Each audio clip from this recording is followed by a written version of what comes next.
إن وجدوا.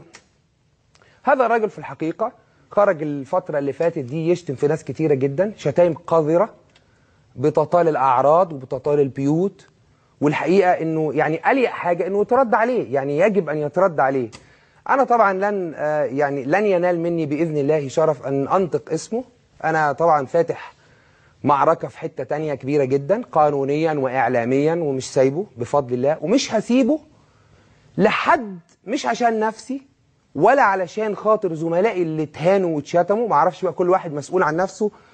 بعض الناس بتقول لك يا ما فيش داعي ان انت تصل الى انحطاطه، يعني ما تنجرفش الى البلوعه اللي هو طالع منها. بس للاسف الشديد ان انا اكتشفت من خلال ناس قريبين جدا منه ان هو بيستخدم هذا النوع من الاداء الغير المهذب والبذيء والقذر في ان هو يروج لعمله في مجال المحاماه. يعني يجي له كده واحد مثلا لابس قضيه مخدرات، لابس قضيه فساد، لابس قضيه كسب غير مشروع، ويقول له الصحافه بتهاجمني يا استاذ فلان وانا عايزك تقف جنبي. طبعا هو ملوش خالص في القانون. يعني حد يديني قضيه واحده، هذا المحامي البذيء الوضيع سياسيا الخارج عن الادب والاخلاق، حد يديني قضيه واحده كده عرفت ان هو كسبها. مفيش ولا قضيه اساسا هو كسبها، لكنه دايما بيستخدم ايه؟ لسانه الزفر وقله ادبه وانحطاطه في ان هو يوجه للإعلام وللصحافة وللفضائيات وللمذيعين شتايم كبيرة جدا، عشان يوهم عميله ده اللي هو جاي عشان خاطر يقبضه بقى ملايين، يوهمه بأنه هو الراجل الفت اللي مسدود من كل حتة، وأن الناس كلها وراه، وأن هو الوحيد اللي يقدر يكسر الإعلام دون ويكسر الصحافة، ومفيش حد قادر عليه. لا لا، ده لازم يقف.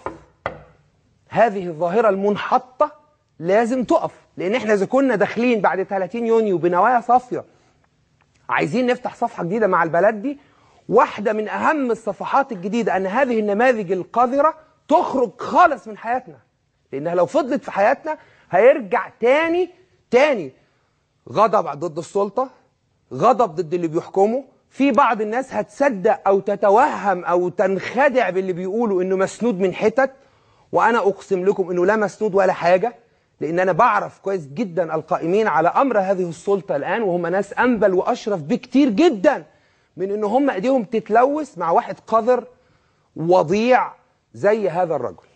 وبالتالي لماذا يجب أن نواجه هذه الظاهرة؟